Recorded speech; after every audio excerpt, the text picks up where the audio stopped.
All right, we are live. Welcome to Artcasters episode 264, and we have a really good special guest this week. And as usual, before we kind of announce the guest, we'll just let you guys know where to find all our work. So, first I'll start.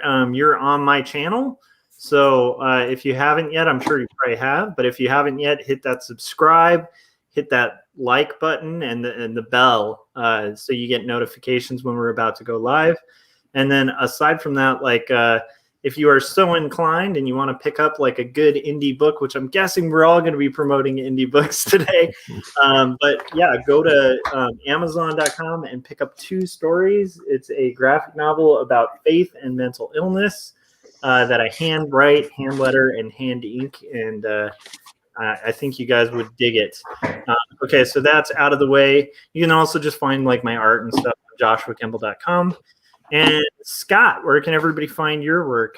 What do you got to promote? You can find my work at circworks.com, and I've got an indie book as well. It is Young and the Dead. This is the current issue, but I'm working on the next one right now as we speak right here. I'm actually getting to the penciling part of it finally after all the scripting and thumbnails and layouts. So excited about that. But yeah, you can find the first 4 issues on my website at circworks.com. Wow, that's awesome. Okay, and then our special guest this week has a new book out called Only Death Can Save Us. We had him on while he was promoting the Kickstarter and kind of in the thick Indiegogo, I think, right? Oh, the Indiegogo, my goodness. And I actually have a link to it in the chats too, in the brand here. Here we go. Gonna throw that up for people. But anyhow, yeah, and so it's still available to pick up, and it's a beautiful book. And Russ has overcome the hurdle of getting the thing printed, and what we thought would be really cool to have Russ Leach on.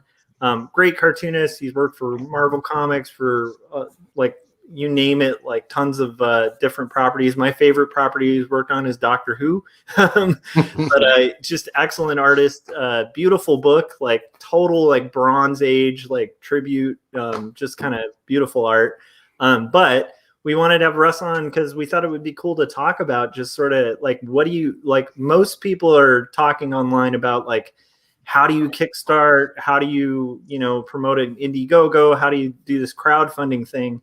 But they don't talk always about the fulfillment end of indies. And I just think it would be really cool, Russ, because you just got out of the thick of like filling all those orders. So I thought that would be good. But before we kind of dip into the topic and stuff, Russ, where can everybody find your work? Well, I mean, we have the Indiegogo linked here, but the book is called Only Death Can Save Us. But yeah, what do you want to promote? Yeah. And guide people? You can find me at russleach.com or comicbookblackbelt.com.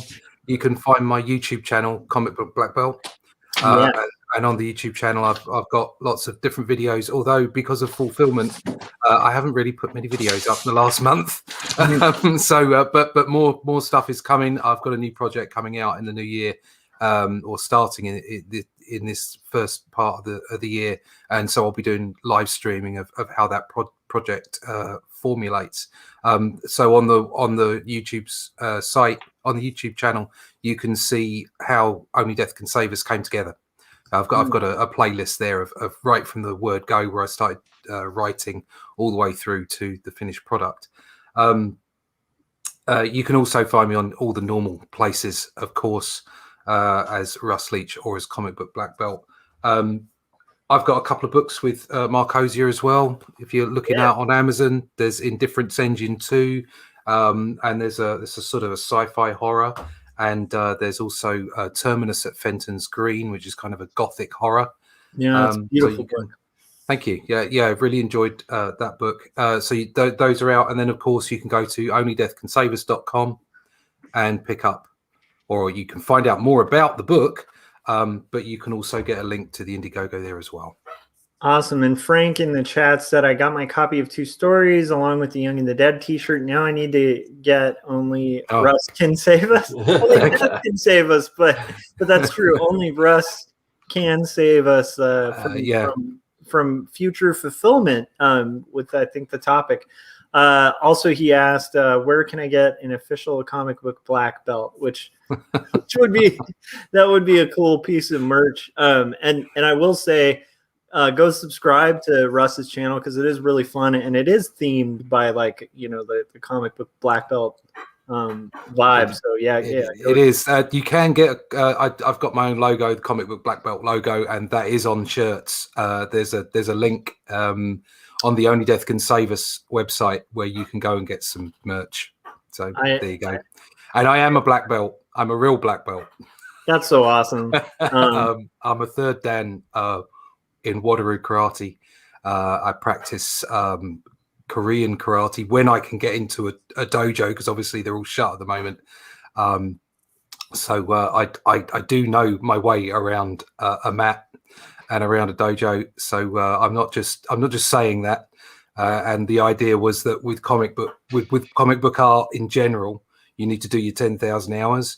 It's something you have to get the basics right, and it's the same with karate.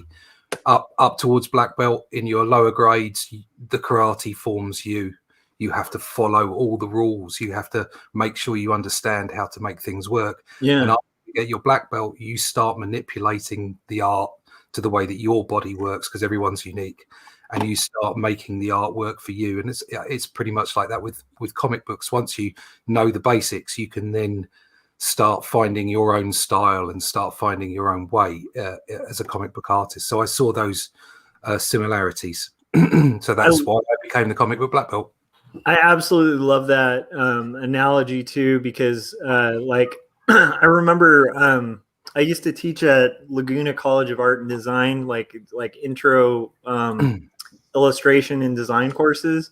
Right. And I'd always have these students who like it was like one in almost every class who kind of like would sit through a critique, get really pissed off, and then be like, but I draw like anime style. And I'd look at their art and I'm like, I appreciate like good anime and I appreciate good manga. And it's not like that style. It's a bad, crappy template that the person's stuck in because they've never bothered to learn like the basics. So like the anatomy's off, the eyes, like they're trying to kind of mimic like a stylized set of eyes, but it's not like they're trying to kind of find their own voice like good manga artists do. Like they sort of would be following this weird template.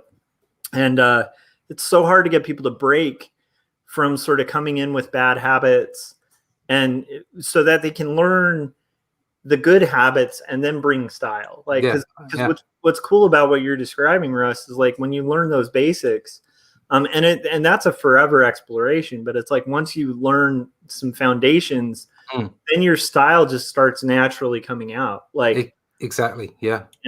But if I had to use basics. It didn't matter whether I was doing rubber hose for Ben 10, or whether I was doing illustrations for Draw the Marvel Way, or drawing Doctor Who. It made no difference. I had to understand how it was working underneath, because even with rubber hose, you need the eye to understand the movement.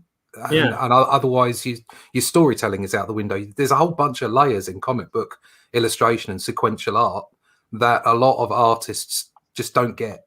I love because they're focusing on the art instead of focusing on the storytelling. But in order to tell stories correctly, you have to convince the brain that everything's working. And like I say, it doesn't matter whether it's really cartoony or whether it's trying for a really sort of super realistic style. You've got to convince. So in some cases, sometimes you can have exactly the same thing go on. So you can have a rubber hose cartoon illustration for sequential art like Ben 10, and even though it's rubber hose and it's all wacky and crazy and simple lines, if you don't make someone look like they're running, give them weight, then it just doesn't work. And in the same way, you can have a super advanced illustration that's full on, but because there's no weight, because there's no gravity and there's no gesture in the anatomy, it just looks stiff, and it doesn't matter how well you render it. it just doesn't work. So yeah, the basics are really important. I had to break myself literally when I came back 10 years ago, 11 years now, 2010. So in 1995, I'd been accepted by Marvel. And I was basically trying to be Jim Lee, because everybody was at the time. Yeah. And only one person can be Jim Lee, and that's Jim Lee. And Jim Lee has become the most Jim Lee anyone can Jim Lee. So so obviously that's not a thing, and there are some fantastic artists who are similar to Jim Lee. But so that's what I was trying to do in 95. And then I went away and had a career and did what I did, and then came back in 2010. And I had to break my whole process and start again and start focusing on how to do things properly. And that's where I came up with the style that I have now.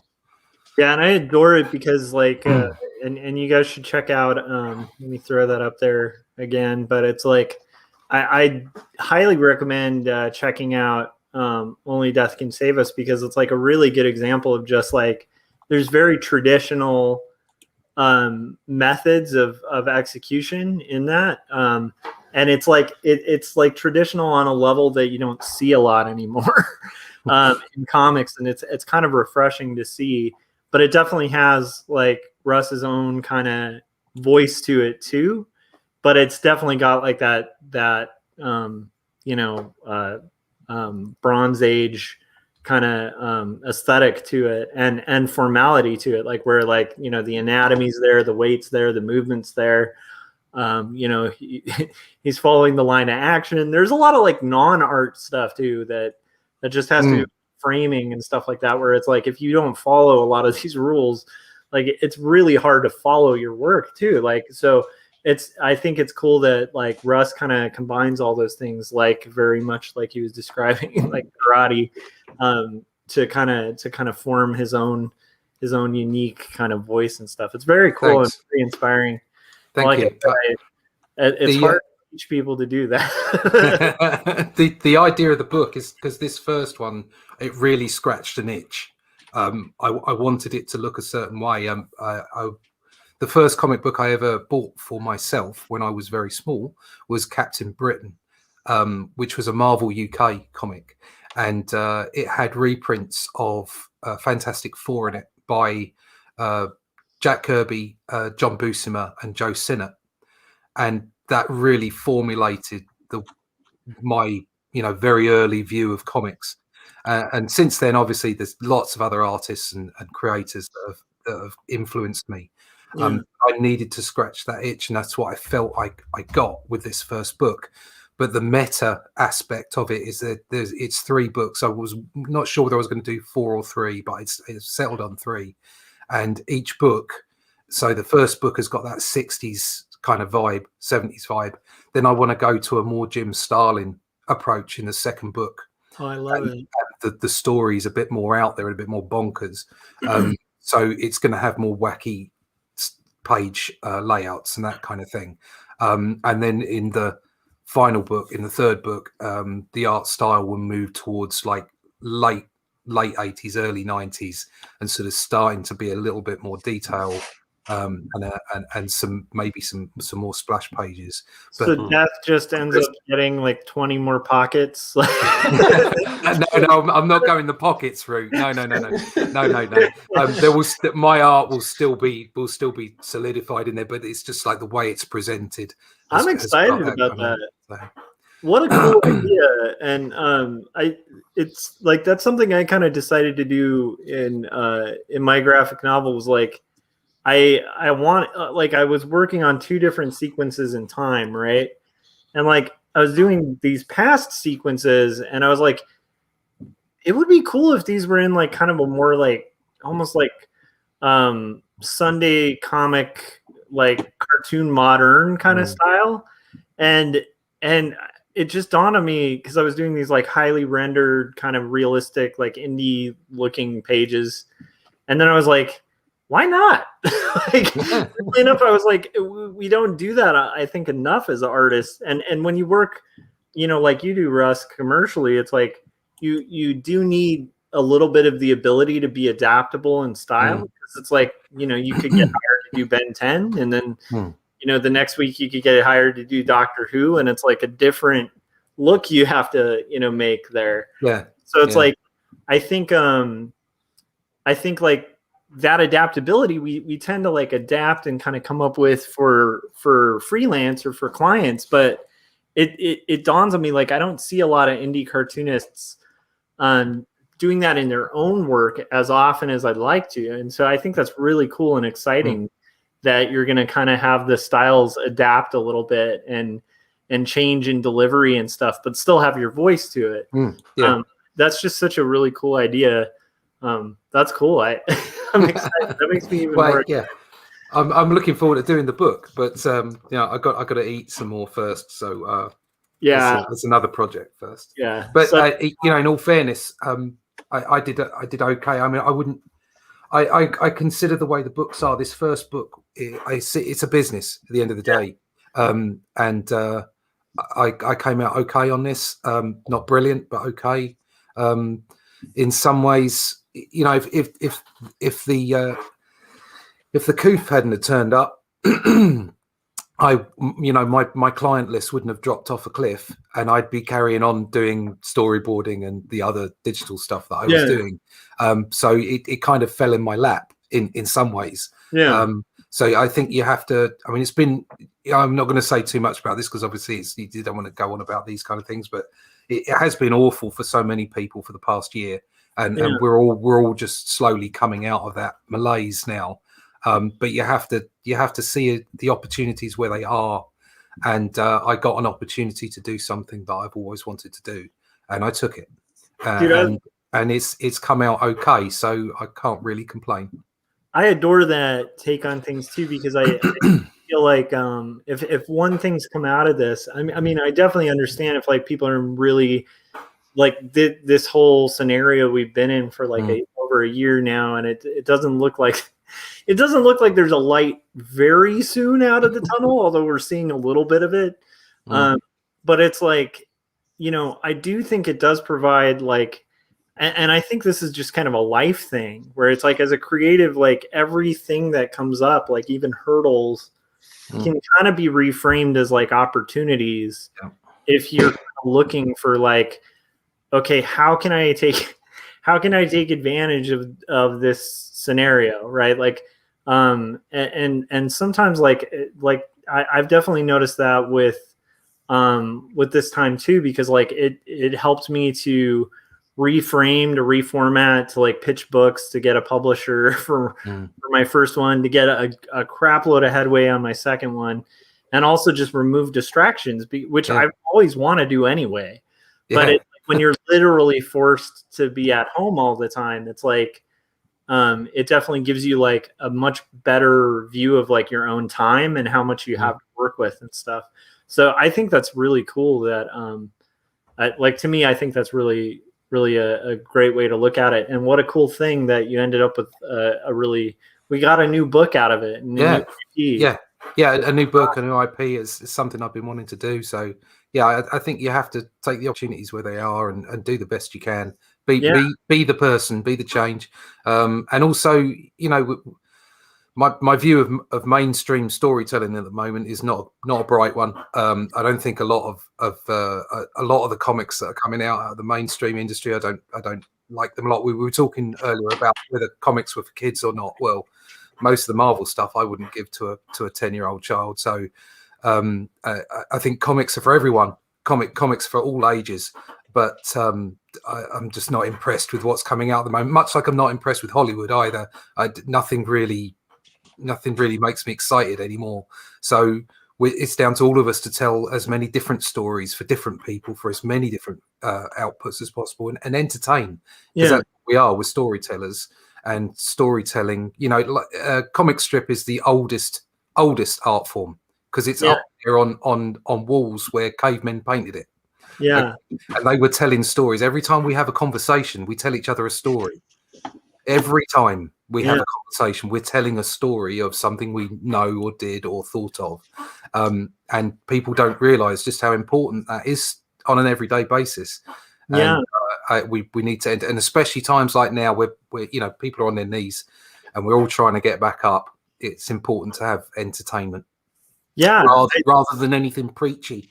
And like I say, you can write any comic book you want. You can put whatever you want in it. It's up to you. I don't give a monkeys. You can put it out there. But my idea of a comic is to entertain people. I'm not going to preach to someone. I'm going to try and entertain them. And then that's what I've tried to do. So I think that's great. There's this interview. I think we might have brought this up before, maybe when you were on last. But one of my favorite little like comic book facts was like this interview with Art Spiegelman, where he was looking into the origin of the word story. And the word story actually came from like a word that was designating the different story of a building. Like it wasn't a narrative thing. It was literally just referring to like, oh, it's the second story or the third story. Yeah. But how that became involved with like storytelling was that like in kind of like I believe this was like Greek civilizations, like they would create these like murals that were sort of like the hieroglyphic like stories in Egypt, but like they were like these murals that would like tell different histories and different stories to designate like as an ornamentation to designate the different levels of the building. But I just thought that was cool. So it's like in what you're saying is like literally true. Like the origin of the word story comes from sequential comics. Yeah. Exactly. Yeah. No, I think it's important to tell those stories. Like I say, it's important to entertain, and don't get me wrong, it's important to educate as well. And to get ideas, different ideas need to filtrate out to the whole of society. So comics really are for everyone by everyone. Just if you don't like a comic, don't buy it. It's as simple as that. Get out there, make them. Whatever reason, whatever information you want to impart, it's all good. But my little area of comics for me is literally just escapist entertainment. That's all I'm about. So I love it. That's great. And I've read some great stuff. I mean, if you look at something like, I think the perfect example of something that gives a message and at the same time is entertaining, something like Mouse. Mm-hmm. And all, it's like, what an amazing book that was. But that wasn't about, you still took your own interpretation away with you from that book, even though it was incredibly poignant. So just get out there and entertain people and edutainment. I hate that word, but it's just such it's true, because if you can entertain people while you're educating them, not preaching at them, educating them, like lay down the facts, lay down the stuff, let people make their own minds up and put it out there for them, and that's the way to gain a wider view of the world. Yeah, it's also a better way to gain knowledge, right? Because you literally, like, if you just shove facts, down people's like throats or whatever, then like they're not very prone to like digest those or come up with their own conclusions. No. And so it's like, even when you're like teaching or whatever, it's like some of the best methods are Socratic. So you're implanting little questions to get somebody to arrive at the right conclusion or ask the right questions to kind of be able to like go, oh, and like when people come to their own conclusion about something, they're usually way more convicted about it. Exactly. The goal is to like spread a message, and that's the main goal, is like, I have to teach this thing. It's like the most effective way to do it is through a compelling story. And critical thought, just get people to think for themselves. Exactly. It's instead of telling people what to think, tell them how to think. And you do that by offering up information, offering up questions, offering up ideas and concepts. That's the way it should be. Like, people should be able to think for themselves, so that they can bring a decent reasoned argument to the table instead of screaming at each other, which seems to be what the world is at the moment. Everybody's screaming at each other. So yeah, understandable. Well, yeah, it's been pretty hectic here. I mean, it's quiet here by comparison. Yeah. So I think I do think, speaking of like kind of learning stuff and storytelling, I am curious. So you ran you got the beautiful book printed. And what do you do after? Like, how did you handle fulfillment?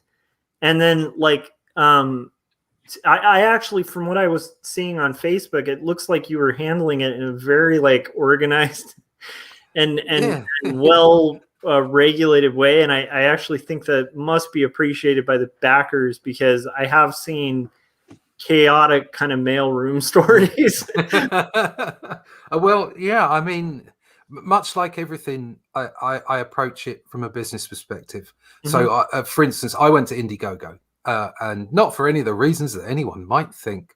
I went to Indiegogo because, from a business perspective, I looked at the back end, I looked at the UI, and I looked at the payment methods, and it was all just that much better than Kickstarter to me. Purely business. Yeah. Nothing else. I just looked at it and went, right, that's for me. And as I was saying to you earlier, as far as promotion is concerned, I talk to anyone and everyone. I will not prejudge anyone. So as far as I'm concerned, the book was open. There's loads of people. There's like yourself. There's loads of people doing channel, doing podcasts and like I was talking about Indie Vault and what have you. And I had lots of creative connections with people that I just went on the show and marketed it in that way. And so going to Indiegogo seemed like the sensible option because of the payment method, and also, as you were just suggesting, why I brought this up, there's a great back end process whereby you can move chunks of people from one status to another, which is how I organize the postage.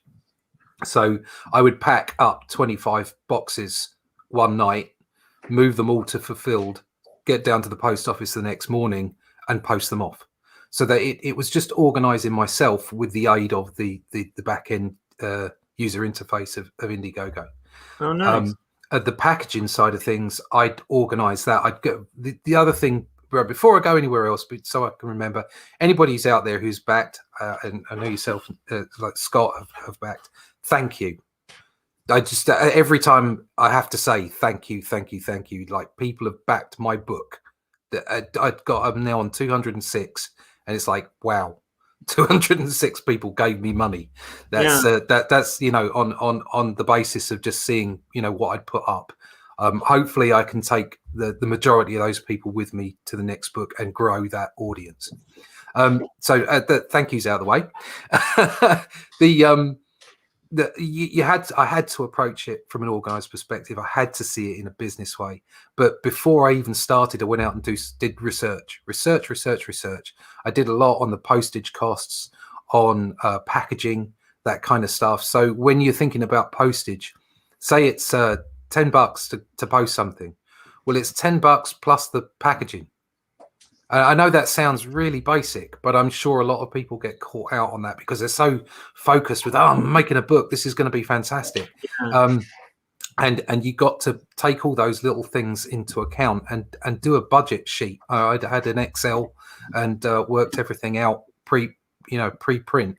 And I was reasonably close to, within sort of, 5% of what I was going to spend. I nailed the cost of that, so that when it came down to actually going and doing it, I was happy to spend the money and say, right, okay, well, it's going to cost me, £100 to go and $100 or whatever to go and get the packaging, on that day. And then when I had to renew, I when I got another $100 worth of packaging.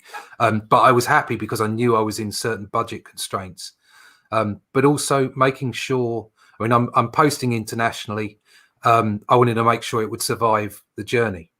Yeah. So there's a backing. So the basic premise was there was a backing board. I went for A4, which is like 11 by 9 or something like that, because I was making prints that went in with the book. Then the book went in, the backing board, a couple of prints, some postcards. Then it went into a layer of bubble wrap. Taped up nice. Then it went into a large letter post box, and then that was taped up as well, so that it had a fair amount of protection. But even then, you're kind of doing the best you can, and then crossing your fingers and hoping that would be okay. I now know that for international post that works, so I can do that on the next book and be comfortable with that. And I still got caught out by the postage costs because I obviously did my research last year. The campaign ran till the 1st of November, and then the prices went up at the end of December. So it does happen, but they only went up within a percentage range, so that was okay. But approach it, and also give yourself the time. So I was still drawing, I was still producing, but part of my day for 2.5 weeks was postage, packing and postage, and my wife, bless her, helped me. So in the evening we'd do 2 hours, 3 hours maybe of just sitting across the table from each other, picking up a package, taping it up, putting it to one side, and then going back through and putting it in a box and taping the box up, and then going to the interface, marking everybody off, putting the labels on, and then stacking them up for the next day and writing out the customs label. And she'd write out the customs label and pass it on to me, and I'd sign it and date it. So it is helpful if you've got some help. So literally, it does help if you've got bodies on it. But also give yourself more time. If there's any advice I would suggest is be aware that some things can go wrong. And I'm going to touch wood here. I'm really, really pleased with the way everything's gone. I couldn't have asked it to be smoother, to be honest. In some ways, you wish something terrible had happened, so that you've got the things right. You're almost looking for the problem. Especially when it comes to shipping. Like anytime, I think most people when they're first doing it don't expect any problems. And then all it takes is like one round of doing that, and then you learn very quickly to expect problems. So I could totally see that, where it's like, if it goes too smooth, you might be like, okay, when's the other shoe going to drop? Like, when is like that, nightmare scenario going to happen? I think there's so much about what you've gone over that's so important. It's like, first off, I think like, this is another reason why it's so good to buy indies, right? I remember when I was a kid, I used to buy these little books called Bone, right? And they were these obscure books that were put out by this company called Cartoon Books. And I didn't even know at the time, but it's like when I'd buy that book, it was likely that like it was Jeff Smith or his wife who had put that book in the mail. Like it literally was like, so one of the cool things about buying indies, like now, if you do that, it's like the Scholastic Fulfillment Center that shipped it, which is cool, but there's more of a connection with indies, and I think that's cool. So I think the neat thing is if you buy this book from like Russ, know that it's like packaged, it's handled, it's like it's not like some person in an Amazon warehouse who's just throwing it together. It's like it's literally like somebody taking the care and time to like make sure it ships right. Like the last person who's going to want a book to get damaged is the artist who did it. That's damn straight. The last thing you want to do on multiple levels. First off, it's your thing. You want your customer, your backer, your supporter, whatever you want to call that person, to get a good quality product to the end of it. And the last thing you want is to have to spend the money to send it out again. Exactly. Because that really eats into the profits. So a little bit of care. I mean, we put a lot of care into the packaging and getting it out the door, and it was worthwhile because I've had lots of compliments about just the packaging of it, just the fact that it's turned up and it's nicely presented, and that's really important. Presentation is very important, and that's all part of that that approach. It's a business. Treat it like a business, and treat the people that back your book as much of a emotional connection you feel to them, for them taking the time and paying the money to back your book and want your creation. They are also a customer. So treat them well, and that means packaging it well, taking the time. Like I say, I would give myself more time next time. Hopefully, I'll grow my audience, so I'll need more time anyway. Yeah. But definitely, you know, as I say, I gave myself a portion of the day every day for 2-3 weeks, whatever it takes to get it done, rather than, you know, try and get it out in bits and pieces. Actually do it, you know, make it a production line, and give it the attention it deserves. Also, in general, you know, be aware that things will go wrong. I had one artist drop out on me for the prints, and so I took some advice from a friend about how to approach that. And so what I did was I put up an update and said, this artist has dropped out, really sorry, but I'm going to offer you these choices instead, and give people the option to have a choice rather than you're going to get this. And that makes a difference. If people feel like they're being given a choice, they're disappointed because something didn't, you know, happen, but they're being given a choice of what they want instead.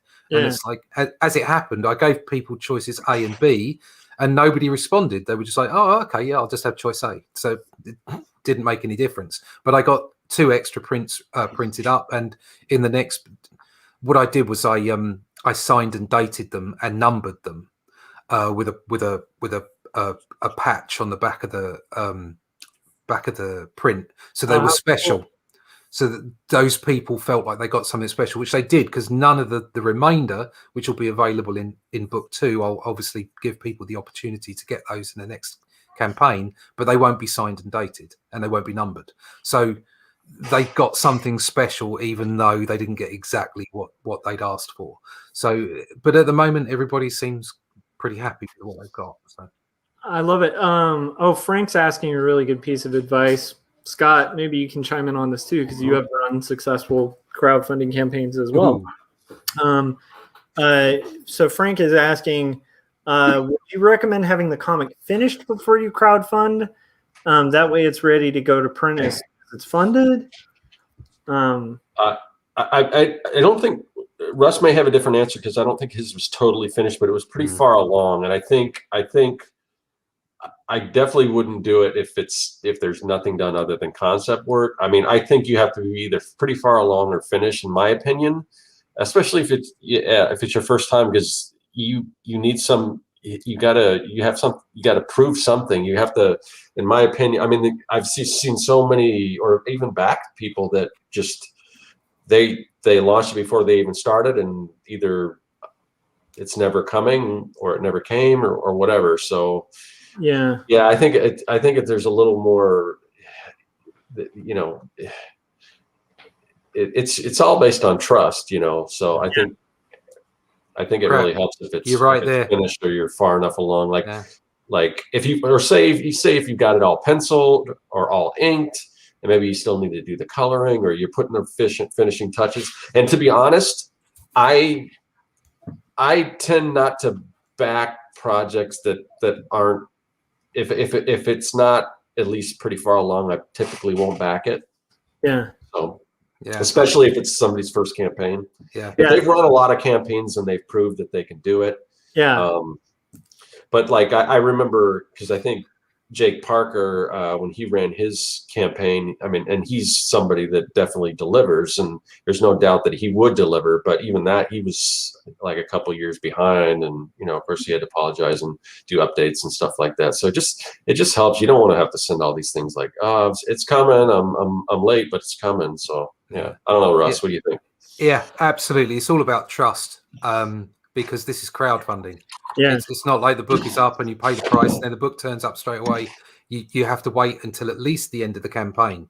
Yeah. So it's not like an Amazon process. You have to wait somewhat, whatever, and you have to trust that book's going to turn up. You know, late and even worse, no book. It doesn't just hurt the one creator; it hurts us all. Mm-hmm. Yeah. So you have a responsibility and a commitment to the other creators around you to do what you say you're going to do. Yes. So that's the first thing. I think books that don't turn up ever are straight up fraud. As simple as that. you're taking money and you're not doing anything for it, Yeah. or you're not providing the thing that you said you would. Late books, different kettle of fish. As long as you keep people, like Scott was saying, as long as you keep updating people, I think people are pretty reasonable and they don't mind. And as long as they can see something happening, they're like, yeah, that's cool, that's okay. But the best way of doing it would be to have, you know, a large percentage of the book done that you can show certain aspects of to people that they can be, especially as Scott said, if you're first time round, they don't know you from Adam. It doesn't matter whether you're the biggest artwork, you know, you've done loads of work for Marvel and you've always, you know, had work out in the arena, in the comics arena.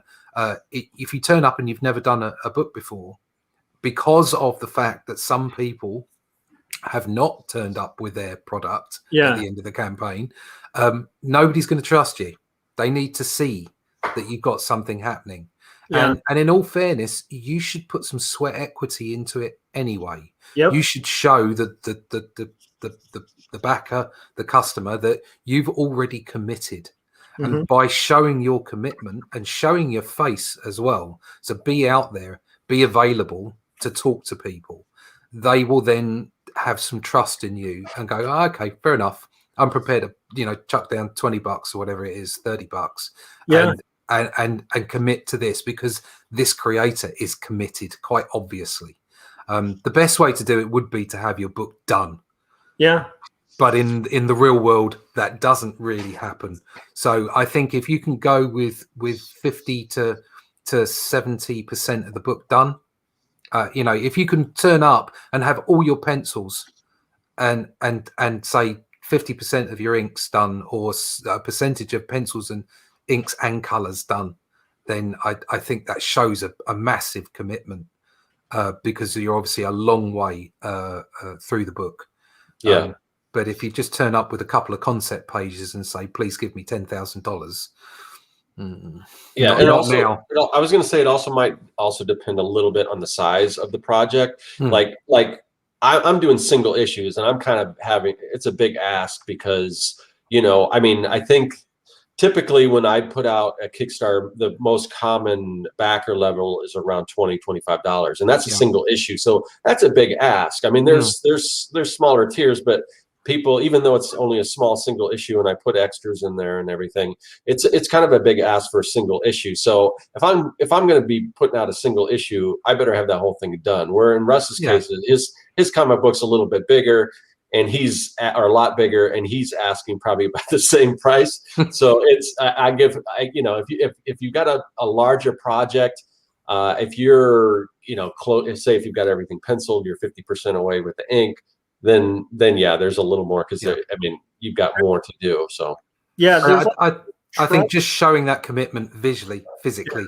that helps. But yeah, it would be preferable if the whole book was done. But obviously, real world that can't always happen. So I think also it's a little different with someone like Russ, who's like cut his teeth like doing comics professionally. So it's like like Russ works doing freelance and illustration work and comic work, so it's like that's a deadline oriented industry. So when Russ says I'm going to hit this deadline, like I have personally, I would have no doubt that he's going to hit the deadline, because like a lot of what Russ is describing, I think it's so important beyond just comics, just as a professional artist. It like the worst thing you can do with a client is miss a deadline. Well, not the worst, the second worst. The worst thing is miss a deadline and don't communicate, right? So literally everything Russ is describing like transcends just like a crowdfunding campaign and just goes to dealing with customers for your art. Like people are like, you know, if you're at a restaurant and your food's going to be late, right? How do you respond if there's no waiter, nobody comes by to say, hey, it's taking 5 minutes longer. Like, sorry, I know it's a long wait here. Like maybe they even pacify you by like giving you something, but they're giving you information and feedback. Most people are pretty forgiving, especially if they're like, hey, we got hit with a crazy rush. I totally understand if you're frustrated, but if you can bear with us, we're going to make the best food we can for you. Yeah. You know, like that goes a long way as opposed to just totally ignoring it. Then you're going to have an irate customer who's coming to you. And that's the last thing you want is like the customer coming to you, like, where the hell's my thing? Right. Yeah. It's the same thing with like, most people are pretty forgiving of deadlines if it, you know, wiggling a bit if there's communication. If there's no communication, don't expect forgiveness. No, exactly. I mean, I was very hard on myself. The fact that the last DHL, so I sent artwork to people, and that ended up being at the end, and that went the beginning of the week. So that was the 8th of February. And I wouldn't say the word devastated, but I was very upset at the fact that I wanted everything gone in January. That was the date that I put down on the campaign. And if it hadn't have been for, as I said, the artist dropping out on me and a couple other things that created a lag. It created right the way along, because I got the thing commissioned last July and it never turned up. So it kind of kept me back from sending print off by a few days, and then sending art prints off, and then right at the end waiting to give the person as much time as possible. So it actually put me behind by about 10 days. So actually I hit my deadline.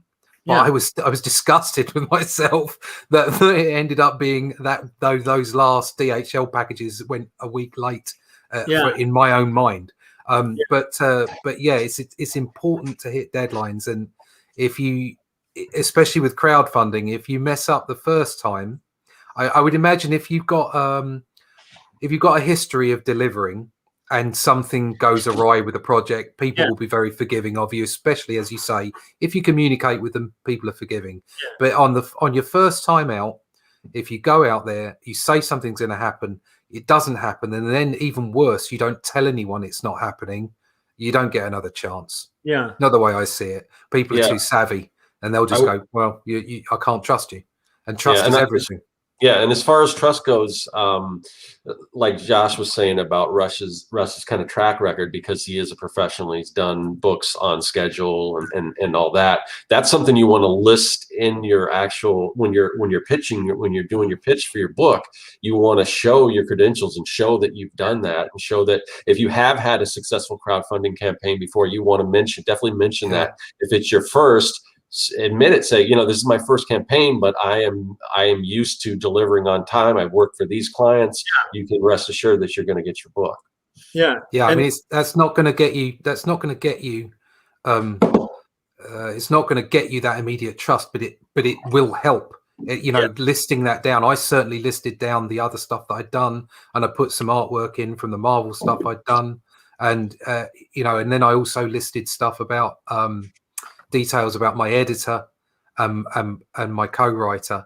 So it makes a difference. Indiegogo is slightly different to Kickstarter from what I can tell. Kickstarter is kind of creator orientated, so people kind of go there for a story about the creator as much as they go there for the product, whereas Indiegogo is like, right, what's the product? How many pages has it got? Well, what's it going to cost me? What's it about? And then you kind of add on the creator bit at the end for people, exactly as you're saying, Scott, for people to understand that you have a history and that you have a pedigree, if you do have one. That's the word I was searching for, pedigree. Yeah, pedigree, yeah. So if you've got a pedigree, but people aren't going to not fund you because you're new. If you can show your commitment and get them to trust you, they'll commit. They'll buy your book. But if you can also, it helps you if you can say, but I've also got a track record. Exactly as Scott's saying, it does help, no doubt about it. Yeah, that's an interesting. I was just going to say that's an interesting distinction between Indiegogo and Kickstarter, and that's something you should consider when you're deciding which platform to go with. Don't cut and paste. Do not cut and paste one campaign to the other because it doesn't work. But either way, I don't believe it works. It's like social media. What works on Facebook isn't going to necessarily work on Twitter or whatever. So these things that just automatically retweet whatever you put in on Facebook, it doesn't always work. Think about your audience. Yeah. I love that. I also think it's just like it's so important for people to understand that like the onus is on you as the retailer basically in this case. Like your job is to build the trust. And like the neat thing about, I mean, all business is based on trust. Like it's an exchange of trust at the beginning. And it's like, if you break trust in business, it's a very quick way to like, to burn a lot of bridges.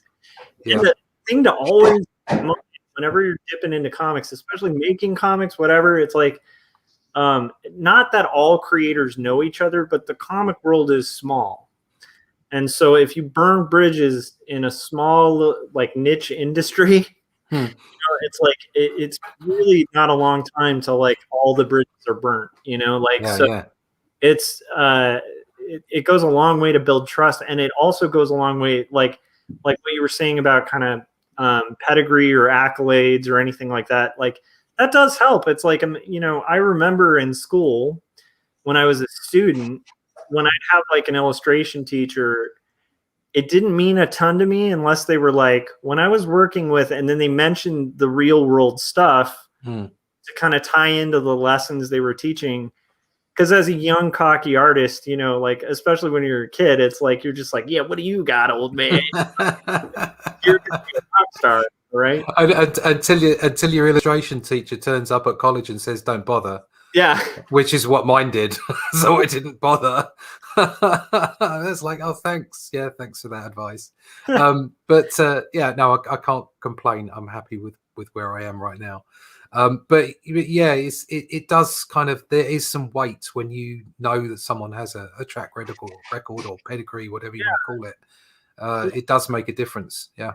Okay, so we touched on that. I also feel like it's good to kind of highlight the fact that you were talking about sort of budgeting.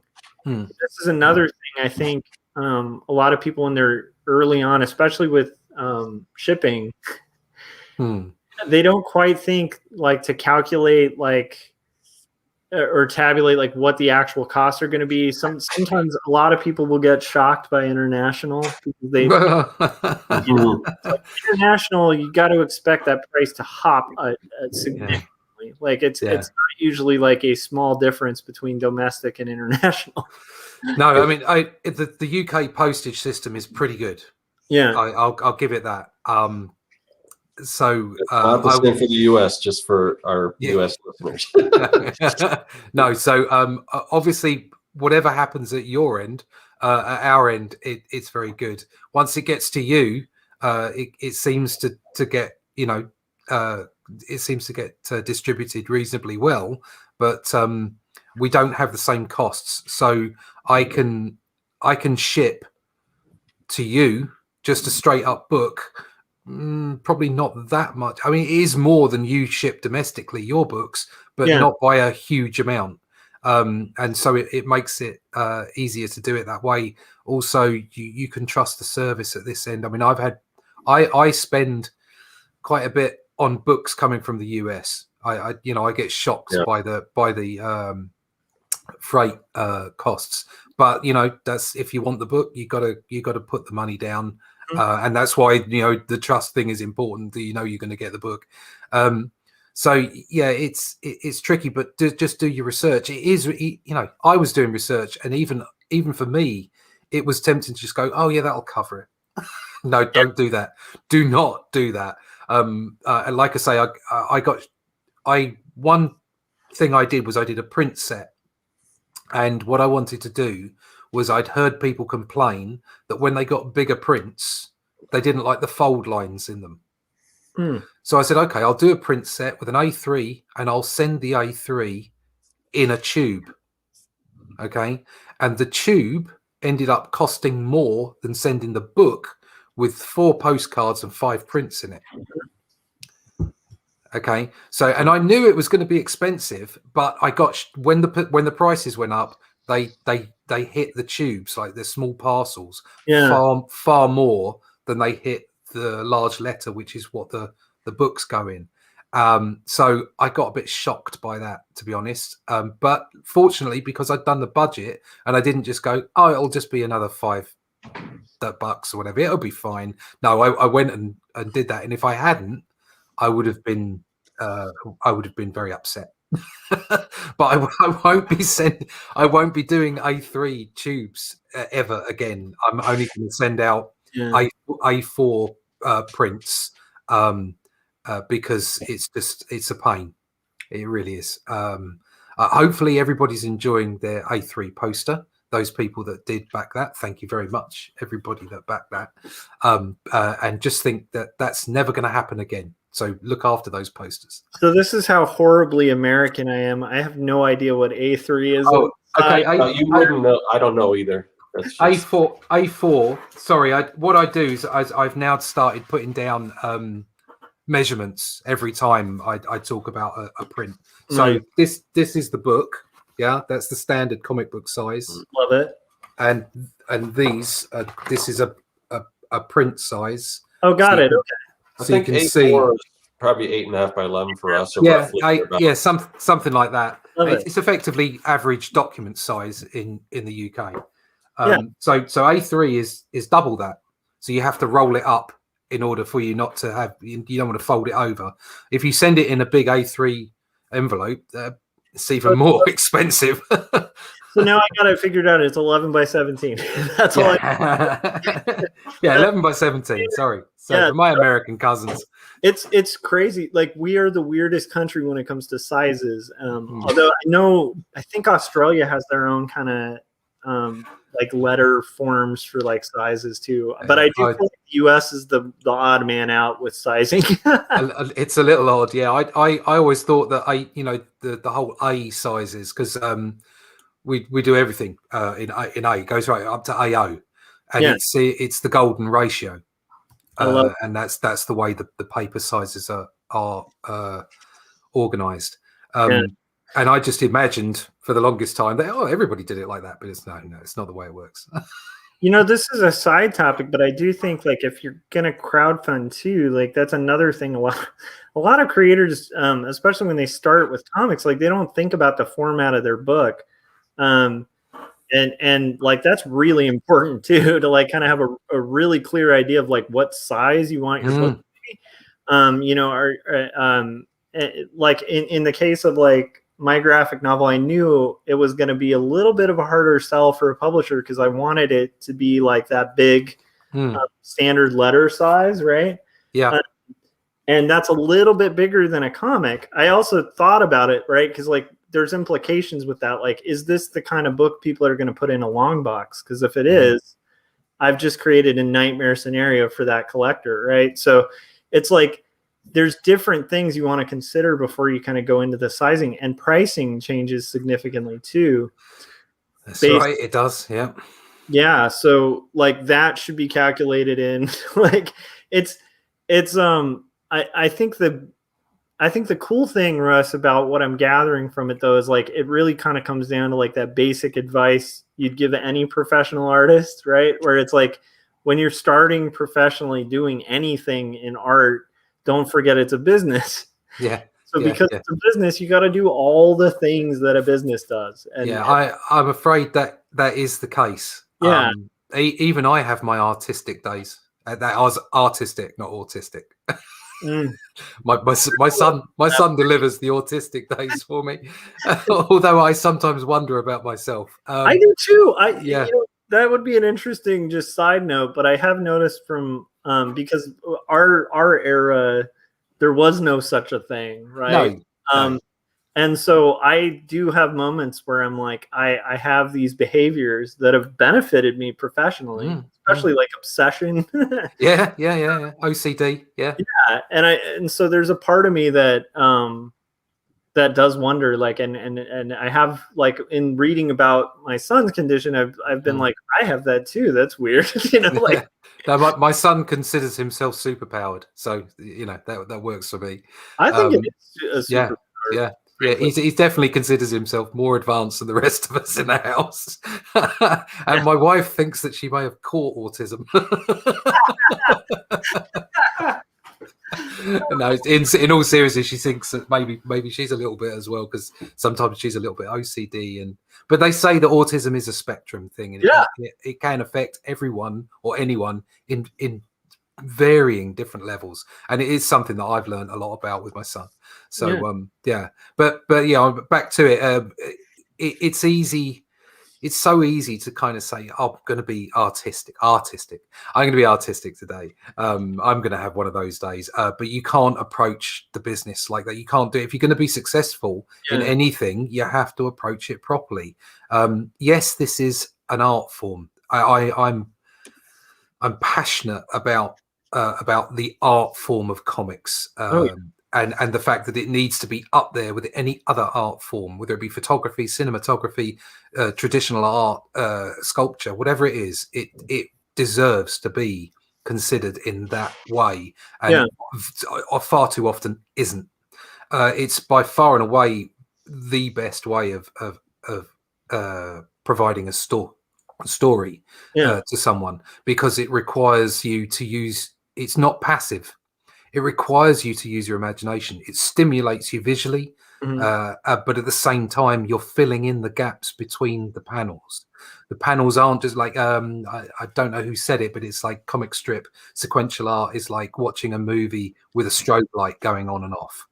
But it isn't quite like that. There's a bit more gap to be filled in between the panels sometimes. And that's why it's such a great medium, because it stimulates the brain and the imagination, as well as just handed to you like a film. You know, like a film kind of gives it to you, and like you have little control as the viewer over the film, and it's not like very frequently you're pausing unless you're getting up to get like popcorn or something.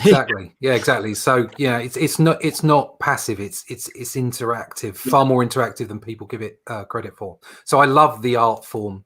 I love the fact that I am an artist for a living. I mean, I'm blessed, absolutely blessed. It is the best job. Yeah, it's a great job. It's not the most well paid job, but it's a great job. So that's brilliant. That's great. But I was shocked, as much as I was very naive about the comic book industry as it was in 2010 when I came back. I wasn't naive about business. What really shocked me was the number of flaky people who kind of didn't turn up, didn't finish a project, decided they were going to go do something else, ran away with other people's money. I was genuinely shocked in my first 2 or 3 years back, between 2010, 2013, the stories that I heard, and I thought, oh my God. Then the naivety came in and thought, well, it's going to be easy to get work, isn't it? Because everyone's flaky. It's like, no, that's not the way it works either. I mean, in order for people to continually give you their trust and continually trust in you as a producer and as product, you have to see it as a business. You can't just see it in the romantic way that so many people want to see it, or approach the job. You have to be a business person, and you have to be disciplined. Something that I've done for a long time. I mean, I got out of the agency in 2000, started my own business, and since then I haven't stepped foot in another employer's office. To be honest, I don't doubt I'm employable now.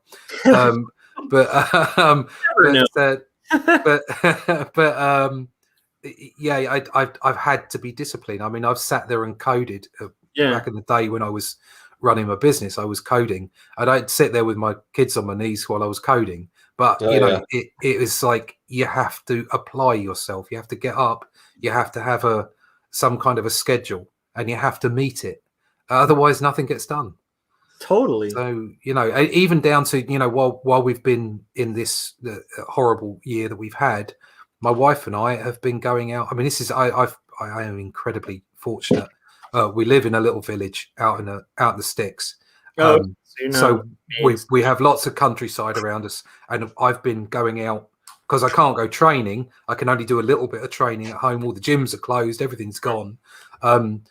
During the summer, I was able to go out and train in the garden and do kata and what have you in the garden, but I'm only able to do a bit of toilet kata indoors. Toilet kata is the kata you could do in a toilet. So effectively, you shorten all the moves so that you just go through the basics. But that's all I can do is a little bit of that, and a few press ups and sit ups and stuff, and some stretching.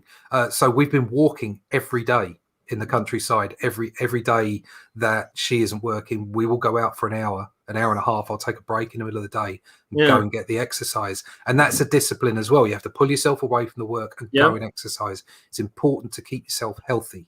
Because, as artists, we're all hunched up over our boards and our screens. You need to go out there and keep yourself healthy. Otherwise, you won't prolong your ability to work. 10 years ago, I would have totally disagreed with that. And because I was that nerdy kid who just felt like artists were artists, and then like people who worked out and stuff were like meatheads. Like, this is what I used to think, right? And then I finally started like reaching that like late 30s, early 40s thing, and was like, oh, like you have to exercise, otherwise like it stops functioning. Your brain doesn't work as efficiently. Like you have to feed your body just so that your brain can work. And so luckily I had built a really good art practice, so I just started applying that to exercise. And then the cool thing is, when you build those habits, it's like it's really addictive and lovely. And then there's that crossover point where you get almost mad if you can't work out, because you're like, I feel so much better about myself, about my brain. Like I don't have backaches because I'm doing like rowing and stuff. So it's like the back muscles are getting worked. So I'm not like, I'm able to sit at a desk longer, and like, that is so essential. But you're right. It's a similar, what struck me about it was like realizing that it's a totally similar discipline, where it's like you start it, you hate it. Small, right? Like you can't just go and like lift 100 pounds or whatever. It's like you have to start kind of small and gradually work your way up. You have to level up every time it starts getting easy. All of this ties into comics. Like exactly. You need to keep pushing yourself, and you need to keep delivering on time. That's it. It works both ways. I've been climbing the walls. We got back to training in October, and I managed to get a month and a half in, or 5 weeks in, and then we got locked down again. And then of course they shut all the gyms as well, so I couldn't even go and row or anything like that. And so I've been climbing the walls. I've not been able to punch anyone properly since last April. And even more important, I've not been able to be punched either. I know that sounds really bizarre, but when you get into, you go to the dojo and you spar with each other, contact is important. And karate's not a sport. There is sport karate. And I'm very I admire the athletes that do sport karate, but I'm not into it. Okay, I'm into traditional karate, and that requires some contact. Yeah, and I miss it desperately. So I've been climbing the walls doing that. But going out into the countryside, getting an hour, 2 hours walk, it's good for you. Walking is incredibly good for you. Yeah. On top of that, just being outside is really good for you. So it's important to keep yourself as healthy as you can. It's not a healthy lifestyle being an artist, especially being a comic book artist, because it does require a lot of time to get the job done, and you are leaning over and getting yourself in bad positions. So stretch, get yourself out there and be healthy. But it all comes down to discipline. Yeah, I love that. And I agree. It's like I think it's when I didn't exercise, I always would look at people who did it and were like, well, it's not for me, and it must be easier for them or whatever. And what I didn't realize is it's a headache at first. It's a nightmare at first, and like nobody has the time. Like like it's just like anything else.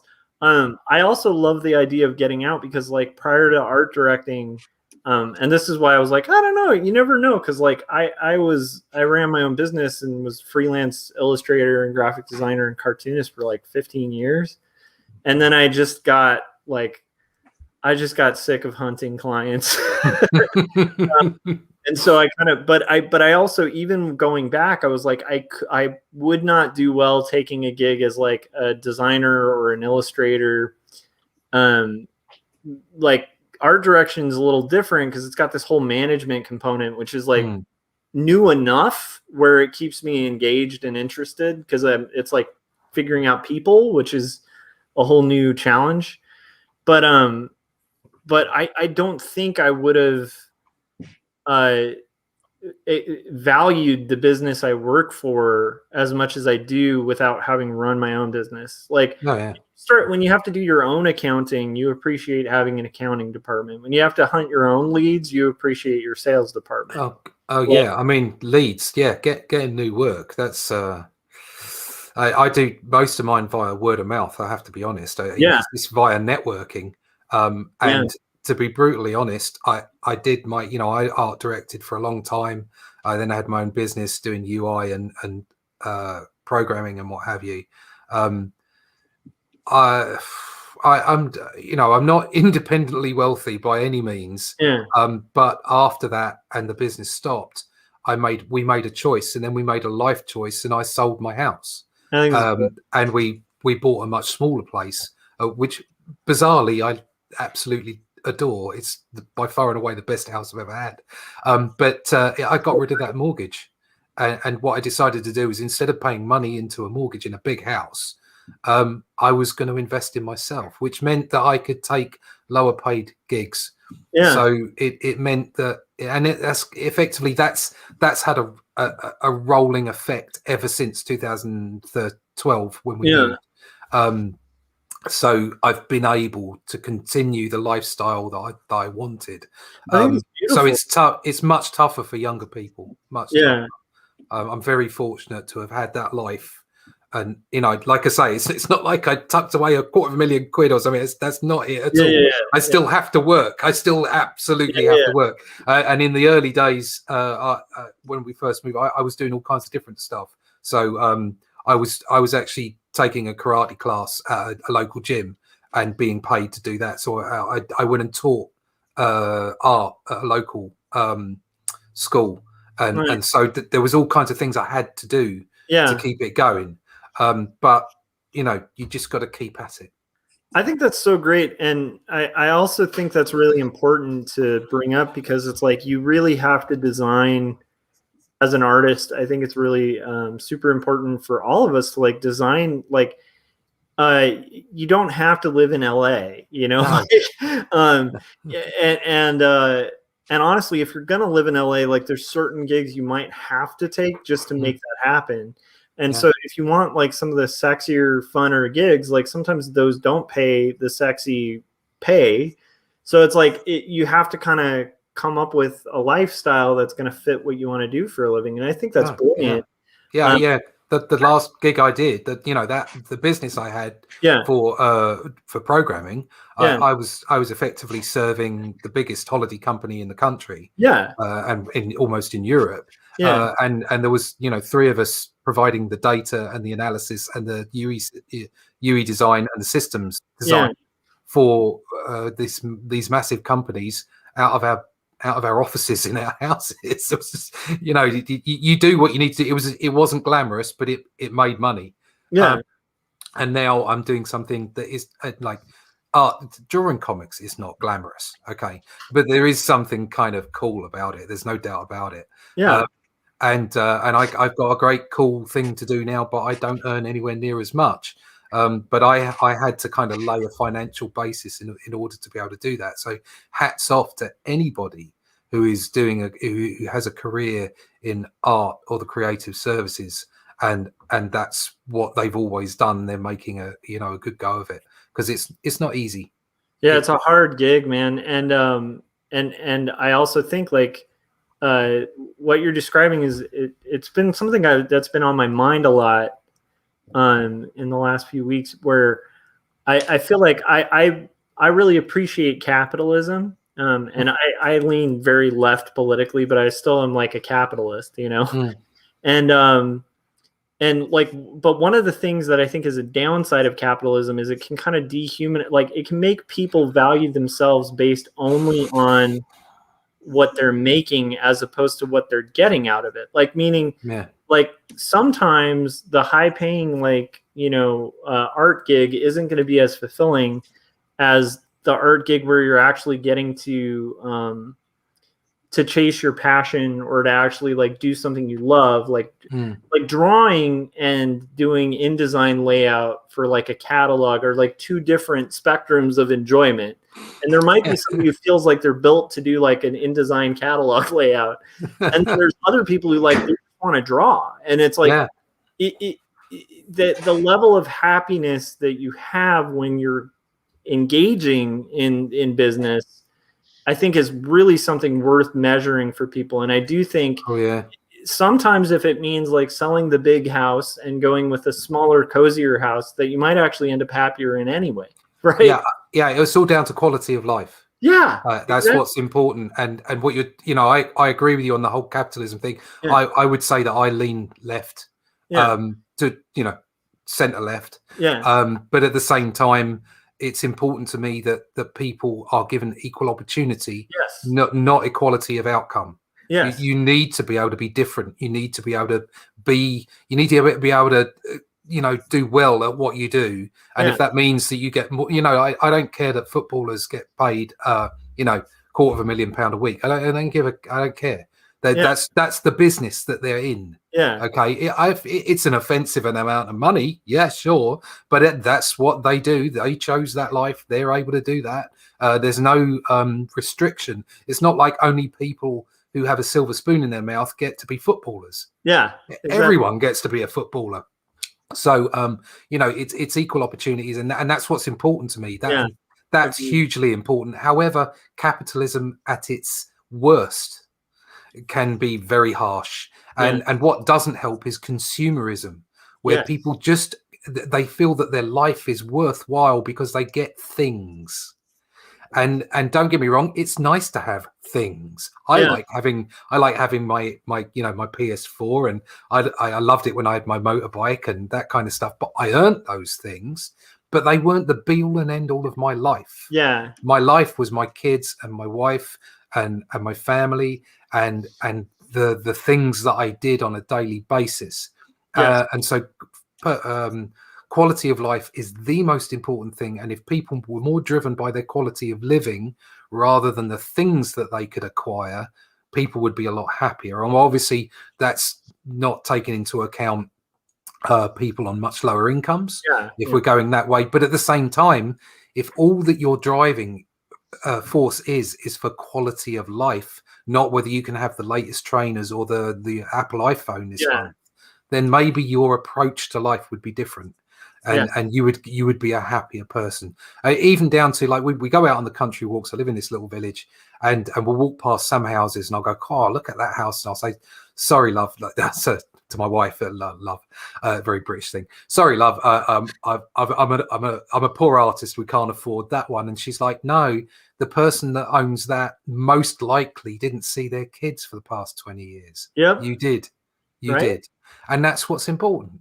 That's what's important. So don't always. I think the advice from an old man would be, don't look as your life. Don't consider your life a success or a failure on how much is in your bank account or how many things you have. Think about what you've done and the people that you've seen and met and been with, and that's the measure of your success. And I mean, I know we're at over an hour and it's like early in the morning, so I don't want to keep you on too long. No, I'm not going anywhere. I'm not going back to bed. And there's something that comes to mind from what you're saying, which is something I constantly say to people too, which is like, I think it's also important in a consumption and creation kind of world where it's like, I think if you're a creative, if you're like an artist, I think it's really important to kind of balance your life in a way where you're making more than you're consuming. Like, and like, I've just noticed this for myself. It's like if I make food, I feel better about the food I eat than if I just go and like buy food that somebody else made. And it's healthier, right? It actually ends up being more beneficial for me. With art, it's like if I'm just servicing clients, right? I'm just doing freelance. I find like a part of my soul dies if I'm just doing art for other people. So it's like, but if I put something out that hasn't been made, like Only Death Can Save Us, like that fulfillment, even though like monetarily might be harder than like the gig from the comic company, it's like you need that food as a creative. You need that like that juice to kind of keep content. And I do think that like I think there's something there about like the balance to kind of be happy as an artist, where it's like I think we all need our provisions taken care of, like our modest provisions, whatever they are, right? We need to eat, we need to provide for our families, that kind of stuff. But I do think like if we don't try to make time to make and we're just consuming, I think that's a road to and maybe that's not just creatives. I mean, that might just be people, because I think that's a like I say, if you can find, doesn't matter what your job, it's about quality of life. So if you choose to have a job that you don't really enjoy but it pays the bills, but you get to spend the weekends with your family and you get to go away, then great. That's the balance that you're hitting. And a lot of non-creative, when I say non-creative, everybody's creative, but people who aren't driven to do the kind of things that we do, and who want a job, say in a bank or a shop. My wife works in a shop. They do that so that they can have that time with their family, and that's, if you drive yourself, you do so much overtime, and you're always working, and you're never seeing your family. And what do you get at the end of the day? 2 weeks holiday once a year and an iPhone. It's like you're not getting that quality of life. That the most important thing in our lives is our relationships. It's the people that we surround ourselves with, and the people that we're connected with, and that's what's great about storytelling, is you can connect with so many people by telling those stories. And it's a two-way street. The thing to see about money as well is my approach to money is time. And so every time somebody buys one of your books, they're giving you a little bit of their life, because you can't get time back ever. So they've worked that time in order to gain that money to give it to you so that you give them your book. It's a two-way street. And it's a very cool thing, because you're reaching out to people without ever meeting them. And it's not like social media. It's like it's more personal than that, because they're getting something of you in the story. And you're getting something of them because they're giving a piece of themselves in order to buy your book. So it's a very, very special thing. It's a very special interaction between storytellers and what they're doing. And you're right about the creating, and the food as well. We try and make our own food. When I say make our own food, obviously you're still using tins and stuff, but at least prepare your own food, and that kind of stuff. We have an allotment, so like a garden away from a garden. You know what an allotment is? Wow, okay. We've been wanting to do that. We didn't get round to it much this year. My wife unfortunately was ill last year. She had to have an operation and all the rest of it, so we haven't been doing a lot in the allotment, but we were sort of doing vegetables as you do, and a little bit of fruit, and it's amazing how good it tastes compared to the stuff you get in shops. You do feel when you're creating, when you're kind of giving back to the world, giving back to your life almost, instead of taking all the time, and it does feel good to do that. But it's all, for me, it's all about that quality of life and the connectivity that we all have together. But it's taken me 50 years to kind of work that out. When you're young, the world is black and white. And when you get to my age or your age, whatever, you start realizing that the world is actually shades of grey. That you know, don't judge people until you've walked a mile in their shoes, and it doesn't, even if you desperately disagree with someone, you've got to give them the benefit of the doubt and get under the skin and try and, you know, communicate with them. And like I say, it's what we're all about: communication, getting those ideas out there, letting people have critical thought, and working their way through a story that you've written and picking the things out, hopefully, that you've left in there for them. Yeah, and the act of empathy too is just like so essential for storytelling. Like you know, if you want to write convincing characters, you have to empathize with the person who's going to be reading it, who's not you, which is a huge thing for like even young artists, like where they're not necessarily thinking about like the customer, like you're not going to be, you know, like when you're in an art class or something, it's like you have the advantage of being right next to your art piece when it's being critiqued. It's like, you know, when you're making a product, like, you know, like Russ is making like these how to draw Marvel books, right? Like, how to draw the Marvel way. Like when you're working on that, it's not like you're going to be able to like travel to each person's house and sit down and go, when I drew that hand, what I was trying to like, no, you have to convey it with the art. And the art's going to speak for itself. So you have to empathize with the person who's going to be looking at it. And then you also have to empathize, like when you're writing these characters, like with the characters. Like if you can't empathize with your villain, it'll be the most boring villain ever. Exactly. Most villains don't think they're villains. Yeah. That's what makes them a great villain. They're committed. They have a conviction, which makes them convincing. That's all there. I was given a fantastic compliment yesterday. So off air, I was speaking to some of the guys at Indie Vault. I was on a program, and then I came off afterwards, and one of the presenters said to me, "How on earth did you write that dialogue?" I'm like, "What do you mean?" She said, "The dialogue that you had in the book was so natural," and I was blown away. Obviously, I can't take all the credit because I had Rick Hoskin come in and help me with the dialogue. He's a fantastic writer. Nice. So I wrote the plot. I wrote the whole thing out. I laid it down, and then he applied himself to it, and he just made he didn't take everything that I'd written and sort of repurpose it, but he went through, suggested some plot points, and also formalized some of the dialogue and just made it that much smoother. And so between the two of us, we ended up getting the story out, and to have this is not an arrogance thing. I was fairly confident about the art. I could see, you know when something, especially when it came back from the printers, I think, right, okay, this book is looking okay. I'm quite pleased with the outcome. But obviously, I'm a brand new writer. I'd never written anything and had it published before. So to have someone come back and compliment the interaction of the main two characters, that just blew me away. I was like, oh wow, so I'm pleased that I got something out, that somebody connected with it. And that made that was the best compliment I've had, to be honest. I've had a few, and I'm very thankful for them. They're very precious to me. But that because I'd never written before, that was great to hear that. That's awesome. That's great to hear. That's cool. So Scott, do you feel like we kind of covered everything? Or do you have any questions for Russ that I didn't hit?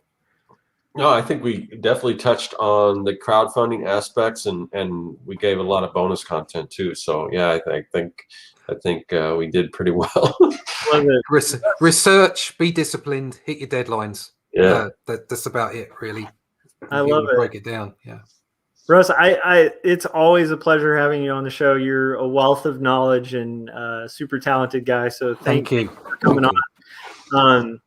Why don't we let everybody know where they can find your work again one last time? Yeah, thanks for having me on. You guys are great. Always love coming and speaking to you guys.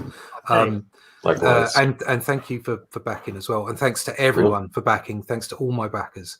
It is fans. I hate using the word fans. Readers, consumers, people who love comics. They're the people that make the industry. Yeah, because they keep coming back and they keep buying your stories. Thank you to all of them. You can find me at russleach.com or comicbookblackbelt.com. You can find me on YouTube as Comic Book Black Belt.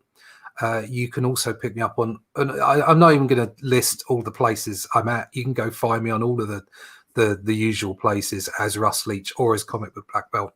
And obviously you can find out more about my book, Only Death Can Save Us, at onlydeathcansavus.com.